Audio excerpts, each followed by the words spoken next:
देवाधिदेव 1008 मूल नायक अतिशयकारी श्री चंद्रप्रभ भगवान की। देवाधिदेव 1008 चिंतामणि श्री पार्श्वनाथ भगवान की।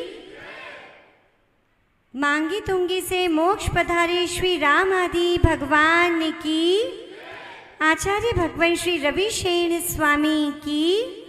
परम पूज्य अभीक्ष्ण ज्ञानोपयोगी आचार्य भगवान गुरुवै श्री वसुनंदी जी मुनिराज की। जिन्नी गुरु श्रुति चरणों में, जिन्नी गुरु श्रुति चरणों में हम शीश झुकाएंगे,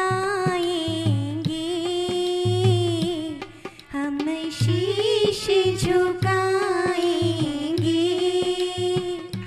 शिवगामी पुरुषों की महिमा मिल गाएंगे, शिवगामी पुरुषों की महिमा मिल गाएंगे, शिवगामी पुरुषों की महिमा मिल गाएंगे। तो पहुंचते हैं उसी अतीत में और उसी काल में जब भगवान महावीर स्वामी का समवशरण विपुलाचल पर्वत पर लगा हुआ था और राजा श्रेणिक मुख्य श्रोता के रूप में सामने खड़े थे और उन्होंने भगवान से छोटा सा प्रश्न किया था कि भगवान राम का चरित्र क्या है।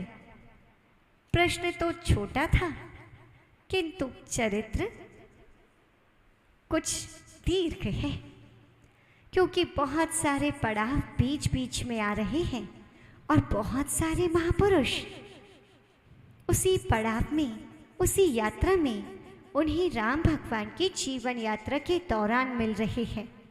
तो देखते हैं आज किन नवीन महापुरुष का आगमन की सूचना है। वीर नमो अरिहंते नमो, सिद्धे नमो अरिहंते नमो, आचार्य उपाध्याय नमो, आचार्य उपाध्याय नमो, साधु नमो जिने वाणी नमो, साधु नमो जिने वाणी नमो, सूरीवर वसुनंदी नमो, सूरीवर वसुनंदी नमो।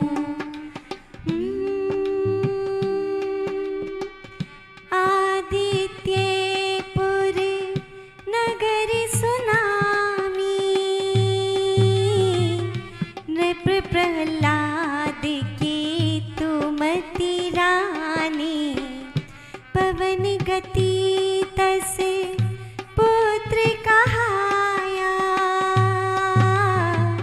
शूरवीर गुणवान बताया, जिनने शासन अनुगामी की, कथा सुनो शिवगामी की।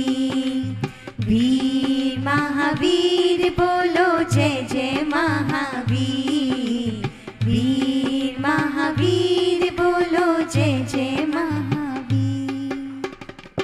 विजयाट पर्वत पर जहाँ विद्याधरों के बहुत से नगर थे, वहीं एक नगर था आदित्यपुर। आदित्यपुर नगर वास्तव में सूर्य के समान आभावान था, जिसकी कीर्ति दूर दूर तक फैली हुई थी। उस समय उस नगर में राजा प्रहलाद का राज्य था। राजा प्रहलाद न्याय, नीति और प्रजा के लिए सुखद रीतियों के साथ अपने राज्य का संचालन कर रहा था और राजा प्रहलाद की रानी का नाम था केतुमती। दोनों का दाम्पत्य जीवन बड़ा सुखमय व्यतीत हो रहा था। कारण पारस्परिक समझ और विश्वास। उन दोनों के पवनगति नाम का एक पुत्र था, जो पुत्र बड़ा ही गुणवान, चतुर, पराक्रमी और समस्त प्रकार की नीतियों को जानने में कुशल। इधर आदित्यपुर नगर वृद्धि को प्राप्त हो रहा था, तो वहीं एक और भी नगर था जिसकी चर्चा उस समय कम नहीं थी। देख लेते हैं कौन सा नगर। सुंदर नगर महेंद्र कहाया, नृप महेंद्र ने श्रेष्ठ बसाया। 100 सुत एक सुता थी प्यारी, अंजन सुंदरी लघु सुकुमारी। जिन शासन अनुगामी की, कथा सुनो शिवगामी की। वीर महावीर बोलो जय जय महावीर, वीर महावीर बोलो जय जय महावीर। उसी पर्वत पर एक बहुत सुंदर नगर था, जो महेंद्र नगर के नाम से प्रसिद्धि को प्राप्त हुआ। और कारण भी क्योंकि राजा महेंद्र के द्वारा वह नगर बसाया गया था। राजा महेंद्र के 100 पुत्र थे। उन 100 पुत्रों में उसकी सबसे छोटी और सबसे प्यारी एक पुत्री थी, जिसका नाम था अंजना। बड़े ही राजकीय अनुशासन के साथ सभी बच्चों का पालन पोषण किया जा रहा था। संस्कार उस प्राण ऊर्जा के समान है, जिसके बिना शरीर काम नहीं करता। जिस प्रकार बिना विद्युत के विद्युत उपकरण निष्प्रयोजनीय होते हैं, उसी प्रकार बिना संस्कार के मानव जीवन भी उद्देश्यहीन सा समझा जाता है, निष्प्रयोजनीय हो जाता है। इसीलिए संस्कारों का विशेष ध्यान राजा महेंद्र के द्वारा रखा जाता था। अस्त्र शस्त्र, राजनीति, शास्त्र और शस्त्र सभी कलाओं में उन्हें पारंगत कराया जा रहा था। जहां पुत्रों को 72 कलाओं देने में वे संलग्न थे, वहीं अपनी सबसे प्यारी, सौंदर्य से परिपूर्ण अंजना को 64 कलाओं में निपुण करने का प्रयास चल रहा था। समय बीतता गया और वैसे भी कहा जाता है कि बेटी सबसे छोटी क्यों ना हो, फिर भी पिता को उसकी चिंता पुत्रों से पहले हो जाती है। यही हुआ जो लोक व्यवहार में देखने में आता है। पुत्री विवाह चिंता हुई भारी, किसी को दो इकलौती प्यारी। मंत्री ने कई नाम सुझाई, एक ने पवनंजय बतलाए। जिन शासन अनुगामी की, कथा सुनो शिवगामी की। वीर महावीर बोलो जय जय महावीर, वीर महावीर बोलो जय जय महावीर। पुत्री को युवावस्था में देख करके एक दिन पिता का मन चिंता से भर आया। यूं तो पिता को अपनी बेटी हमेशा छोटी ही दिखती है, किंतु कई बार संसार की रीतियां पिता की दृष्टि को भी पुत्री के लिए कुछ विराट कर देती है। पिता कितना भी चाहे कि अपनी पुत्री को स्वयं से दूर ना करे, किंतु संभव तो नहीं है। संसार की रीति को तो राजा महेंद्र को भी निभाना था, किंतु 100 भाइयों की एक बहन और राजा महेंद्र की 101 संतानों में केवल एक पुत्री। यूं तो संतानें कितनी भी हो हमेशा प्रिय ही होती हैं, किंतु फिर भी यदि इतने पुत्रों के बीच केवल एक ही पुत्री हो, फिर तो उसके प्रियत्व का कहना ही क्या, फिर तो पिता के लाड प्यार का कहना ही क्या। राजा महेंद्र आपस में विचार करते हैं। रानी मनोवेगा से पूछते हैं, रानी बतलाइए हमारी पुत्री के लिए क्या ठीक रहेगा। मनोवेगा कहती हैं, आज आ गया मन में महाराज के। इतने दिन से बोल रही थी, तब तो आपको आपकी बेटी छोटी दिख रही थी। आज आपने उसके लिए उत्तम विचार कर ही लिया। मैं तो यही सोचकर प्रसन्न हूं, किंतु आप इस विषय में अच्छा जानते हैं महाराज। आप विभिन्न देशों को, उनके राज्यों को और वहाँ के राजाओं राजकुमारों से परिचित हैं, अतः आप ही इस बारे में निर्णय लें। मैं तो आपकी अनुगामिनी हूँ। अपनी रानी की बात सुनकर राजा ने एक मंत्रणा बुलाई और पूरे मंत्रियों के साथ एक सभा करी।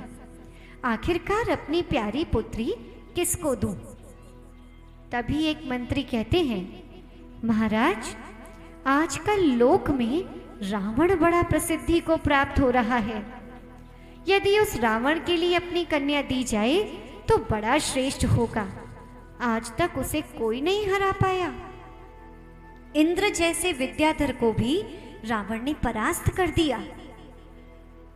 तभी दूसरा मंत्री कहता है, क्षमा करें महाराज, किंतु मैं मंत्रीवर्ग की बात से सहमत नहीं।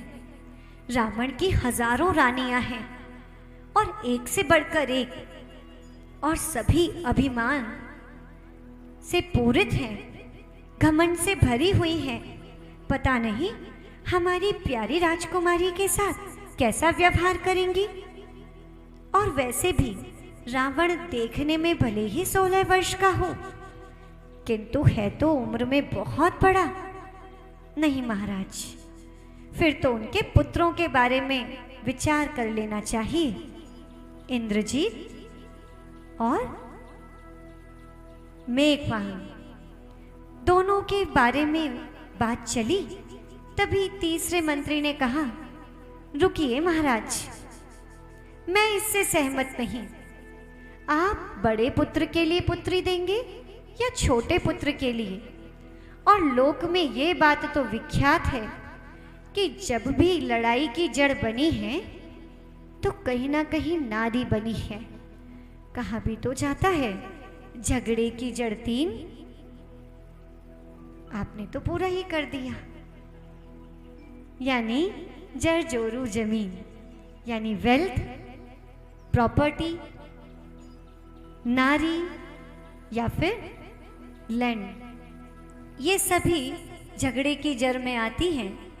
हम नहीं चाहते कि हमारी राजकुमारी को लेकर के 2 भाइयों में झगड़ा हो। आप भूल गए क्या? राजा श्रीशेन के 2 पुत्र, एक स्त्री के पीछे ही दोनों में लड़ाई हो गई थी। नहीं नहीं।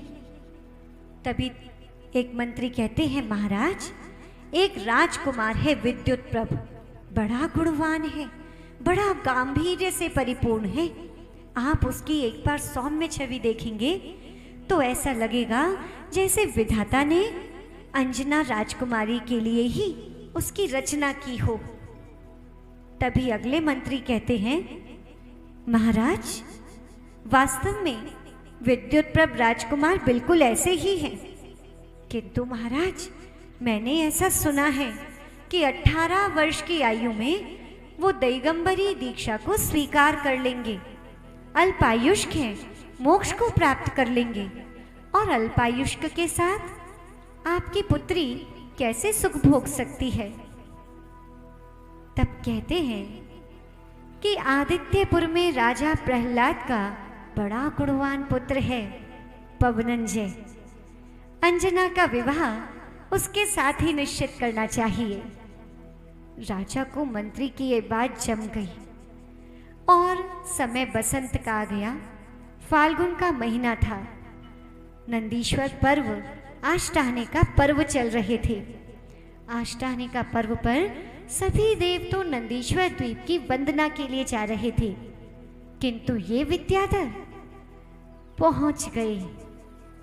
कहां पर और कौन मिला, देख लेते हैं।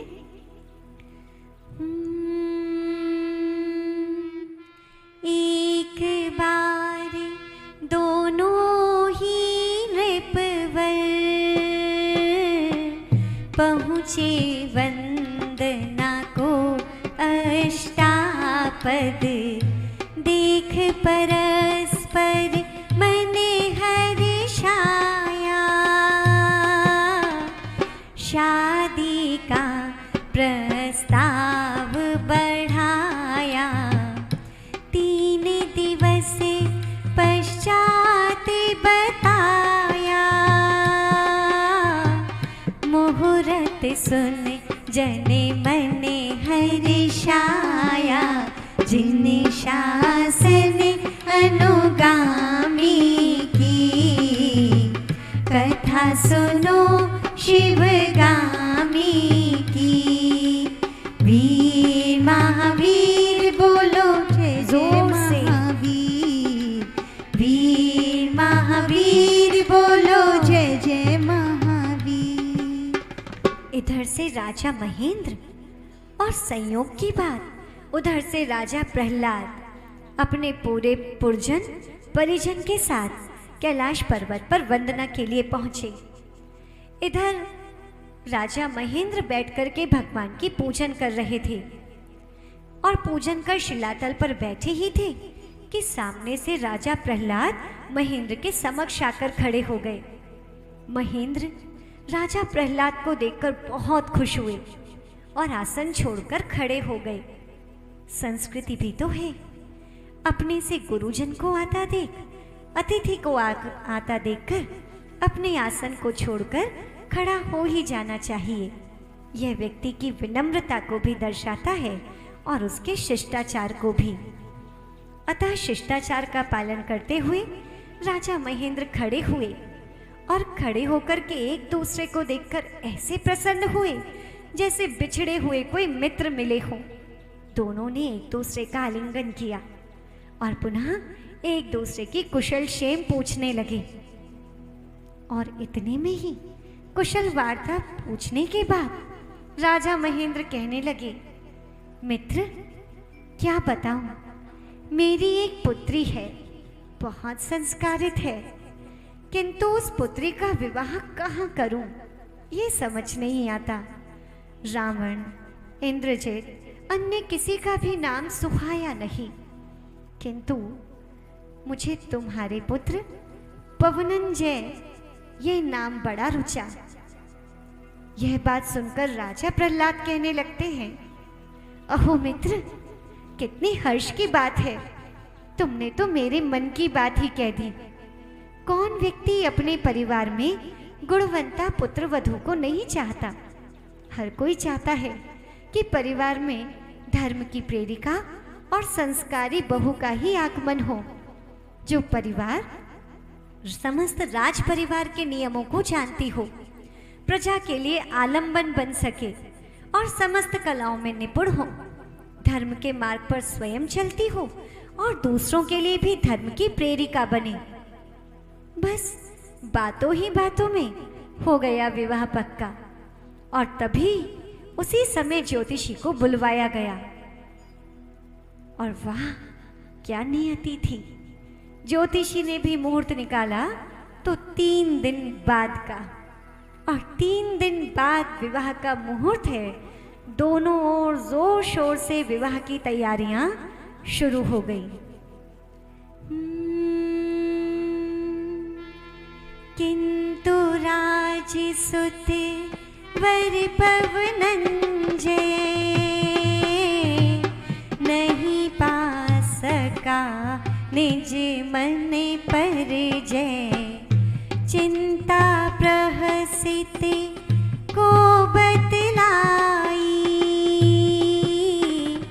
देखूं अंजना मैं सुखदाई।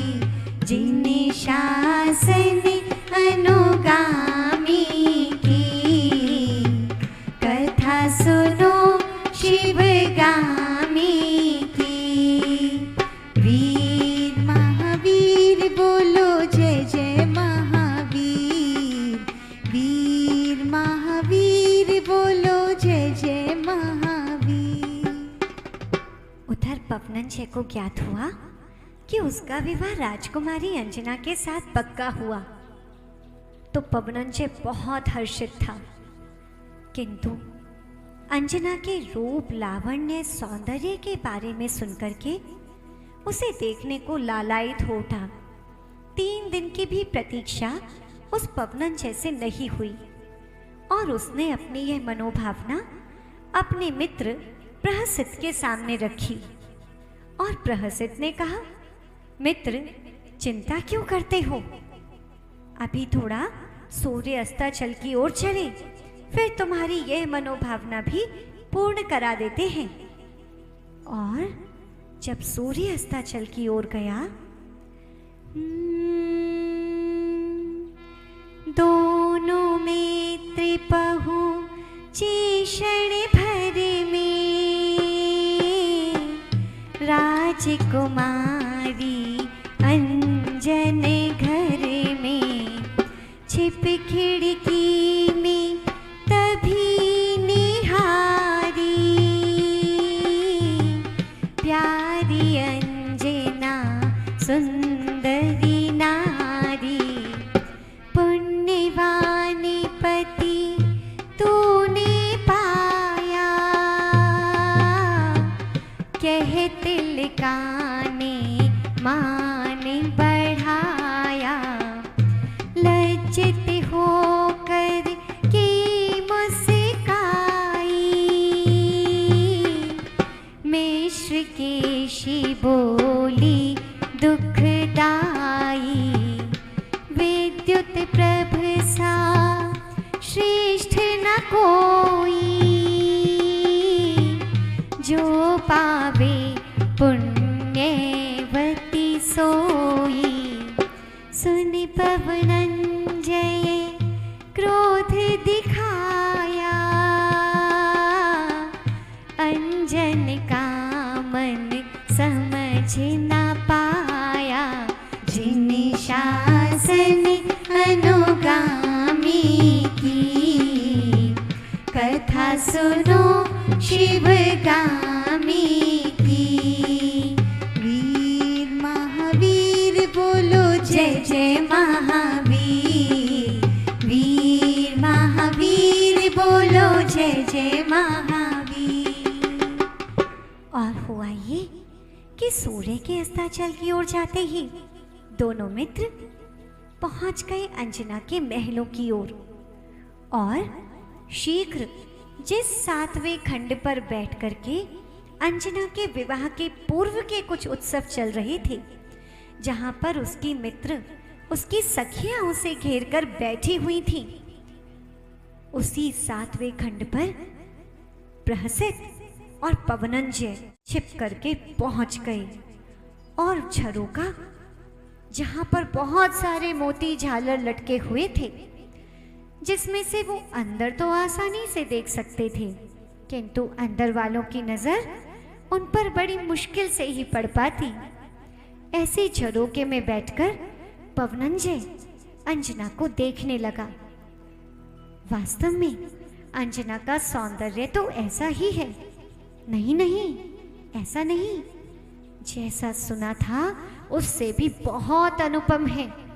ये वास्तव में कोई अप्सरा है। क्या मैं इतना पुण्यभागी हूँ जो मुझे ऐसी कन्या मिलेगी? देखकर विचार कर ही रहा था कि तभी शुरू हो गई उन सखियों की बातें। किंतु शब्द तो शब्द होते हैं।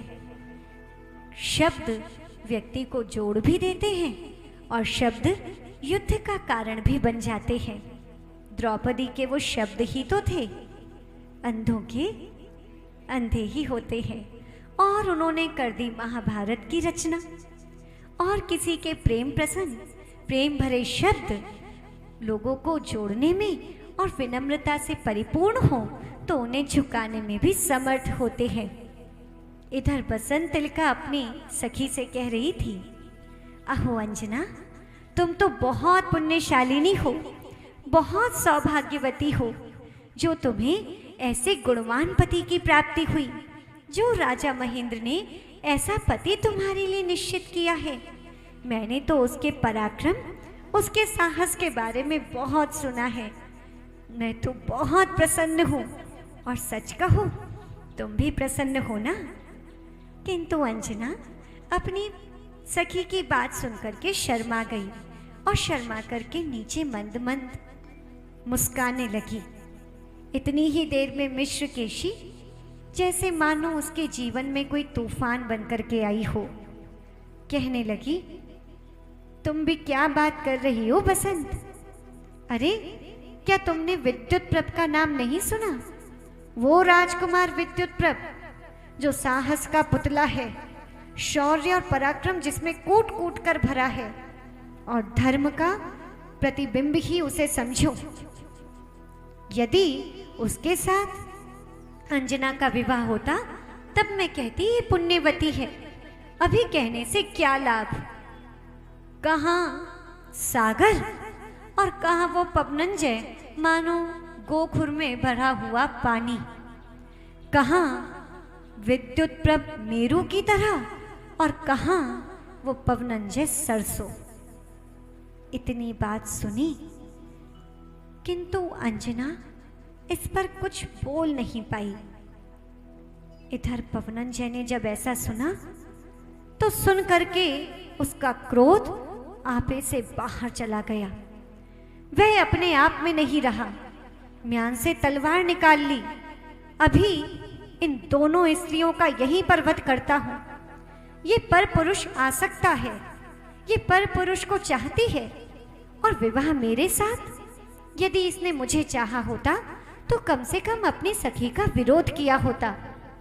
और अपनी तलवार निकाल करके जैसे ही स्त्री वध के विचार किए, वैसे ही प्रहसित ने कहा, रुको मित्र, ये क्या अनर्थ कर रहे हो? एक क्षत्रिय की तलवार शत्रु पर उठती है, निर्बला, अबला या स्त्री पर नहीं। चलो यहाँ से।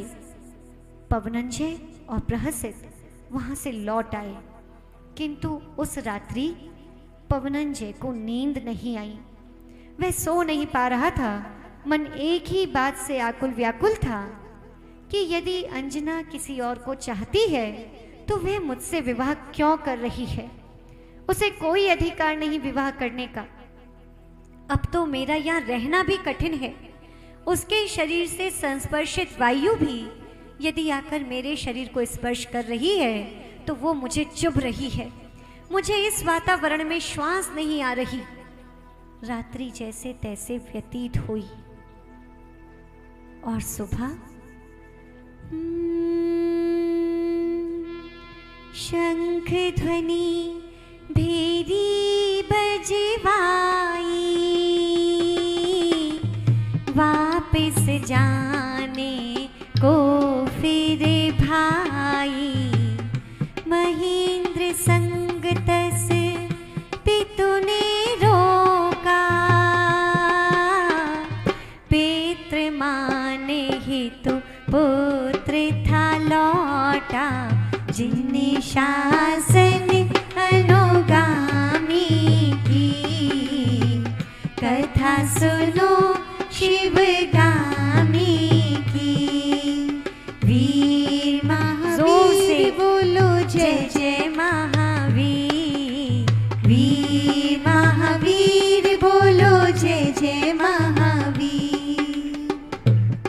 होते ही पवनंजय ने वापस लौटने हेतु शंख ध्वनि शंख भेरी बजवा दी।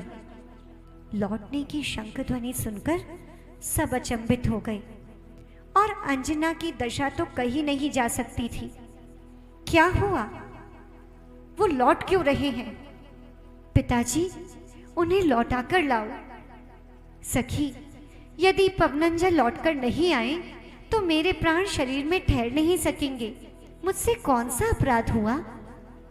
क्या कल मेरे और मित्र के बीच में सखी ने जो बात कही, क्या वो बात सुन ली? और कोई कारण तो सामने उपस्थित नहीं होता। अहो, मैं कितनी अभागिन हूं। विवाह से पहले ही पति लौट करके जा रहे हैं। नहीं, ऐसा नहीं हो सकता। और ऐसी दशा में अंजना मूर्छित हो गई।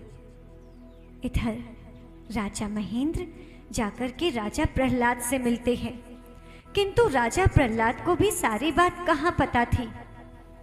अतः राजा महेंद्र के साथ मिलकर के राजा प्रहलाद ने भी पवनंजय से रोकने का निवेदन किया। और पिता के गौरव को वो कैसे ठेस पहुंचा सकता था। अतः अपने होने वाले श्वशुर और अपने पिता दोनों की बात को टाल नहीं पाया।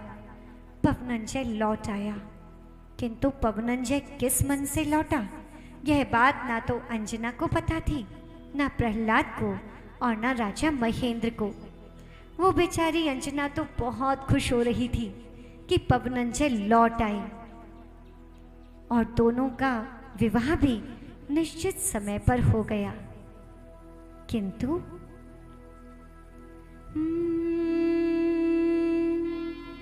अभी शांति ना हुई शहनाई,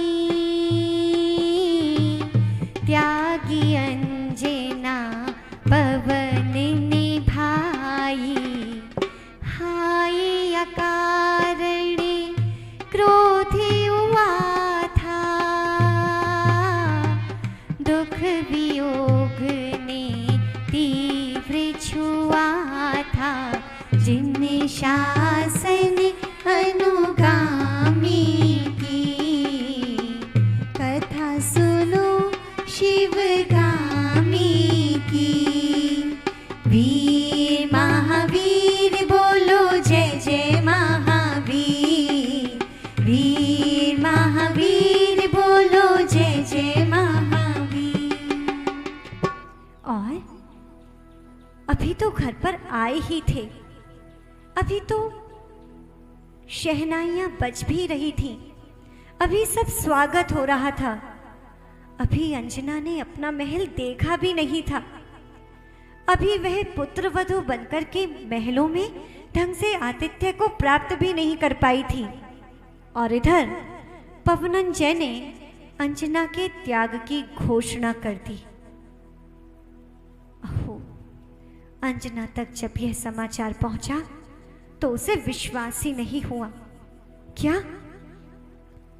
हे भगवान, ये कैसे संभव है? ऐसा नहीं हो सकता। कहो सखी, तुम मजाक कर रही हो ना? यह सत्य नहीं है ना? हमारे स्वामी इतने निष्ठुर नहीं हैं, ऐसा नहीं कर सकते। मैंने ऐसा कौन सा दोष कर दिया? किंतु पूर्वकृत कर्म कुछ ऐसा ही था। यह समाचार महलों में पहुंच चुका था। अब तो केवल और केवल अंजना के पास आंसू बचे थे, जिन आंसुओं को वो दिन रात बहाती रहती।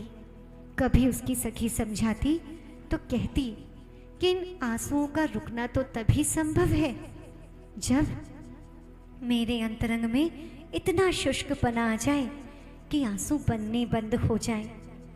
किंतु इस आश में आज नहीं तो कल शायद उनका क्रोध दूर हो। दिन बीतते गए, महीने बीतते गए और अब तो साल निकलने लगे, किंतु पवनंजय की दृष्टि भी अंजना पर नहीं पड़ती। यदि कदाचित गलती से दृष्टि दूर से भी पड़ जाती तो पवनंजय वहीं से लौट जाता। महलों में सबको ये खबर थी। एक तो पति वियोग का दुख सहन कर रही थी और दूसरा सभी के द्वारा कहीं ना कहीं तिरस्कार का पात्र भी थी।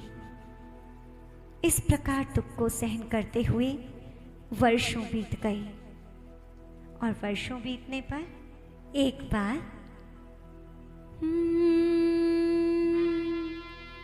रावण का एक दूत था आया, युद्ध है तो तब शीघ्र बुलाया। पवनंजय ने की तैयारी, अंजन रोती रही बेचारी। किंचित भी उसे रहम न आया, पति से तिरस्कार था पाया। जिन शासन अनुगामी की, कथा सुनो शिवगामी की। वीर महावीर बोलो जय जय महावीर, वीर महावीर बोलो जय जय महावीर। इस प्रकार लगभग 22 साल व्यतीत हो गए। अंजना का रोना बंद नहीं हुआ और पवनंजय का क्रोध बंद नहीं हुआ। एक छोटी सी गलती या एक छोटी सी गलत सोच कितने बड़े अपराध के लिए व्यक्ति को तत्पर कर देती। एक गलत फहमी ही तो थी, अतः संबंधों में कोई गलत फहमी रखनी नहीं चाहिए। बात यदि मन में कोई आए तो उसे तुरंत पूछ लेना चाहिए, अन्यथा इधर उधर की बातों को मन में पालकर बैठने से मन दूषित होता है, मस्तिष्क दूषित होता है और यही संबंधों को दूषित कर देते हैं। उस समय रावण का वरुण के साथ विरोध हो रहा था। राजा वरुण रावण के सामने झुकने को तैयार नहीं था। तब रावण ने वरुण के साथ युद्ध किया। युद्ध करने पर वरुण के 100 पुत्रों ने रावण के पक्ष के खरदूषण को बंदी बना लिया और जैसे ही खरदूषण बंदी बना, रावण ने घोषणा कर दी अब वो आगे युद्ध नहीं करेगा, क्योंकि यदि युद्ध करेगा तो खरदूषण के प्राणों को खतरा है। किंतु आगे करे क्या? अतः उसके लिए उसने राजा प्रहलाद समेत कई जगह पत्र भेजे। राजा प्रहलाद के पास भी रावण का दूत पत्र लेकर के आया और रावण की सारी बात उस पत्र में राजा प्रहलाद ने पढ़ ली और पुनः युद्ध के लिए जाने के लिए तत्पर हुआ, क्योंकि राक्षस वंशी और वानर वंशियों में मित्रता थी। अतः जैसे ही जाने के लिए प्रहलाद उद्यत हुए, वैसे ही पवनंजय ने आकर के बोला, पिताजी युद्ध में आप नहीं जाएंगे, युद्ध में मैं जाऊंगा। मैं अब बड़ा हो चुका हूं और अब कर्तव्य का निर्वहन मुझे करना चाहिए। पिता ने कहा, बेटा अभी तुम छोटे हो, क्योंकि एक पिता के लिए पुत्र हमेशा छोटा ही तो होता है। यदि पुत्र 60 साल का भी हो और पिता 90 साल के जीवित हो तो भी वह पुत्र पिता के लिए छोटा होता है। पिता ने उसे रोका, मना किया, किंतु पवनंजय ने कहा, पिताजी मेरी शक्ति का यही प्रमाण है कि मैं आपका पुत्र हूं और सोने का कण भी तो सोने का ही होता है ना। अतः आप निश्चिंत रहें, मैं अवश्य युद्ध के लिए जाऊंगा और विजय प्राप्त कर लौटूंगा। बस आप तो हमें आशीर्वाद दीजिए। और पवनंजय अपने गुरुजनों का, माता पिता का, पूज्यों का आशीर्वाद लेकर के महलों से निकलने लगता है। और इधर महलों की देहरी से चौखट से सटकर खड़ी हुई अंजना सब कुछ देख रही थी।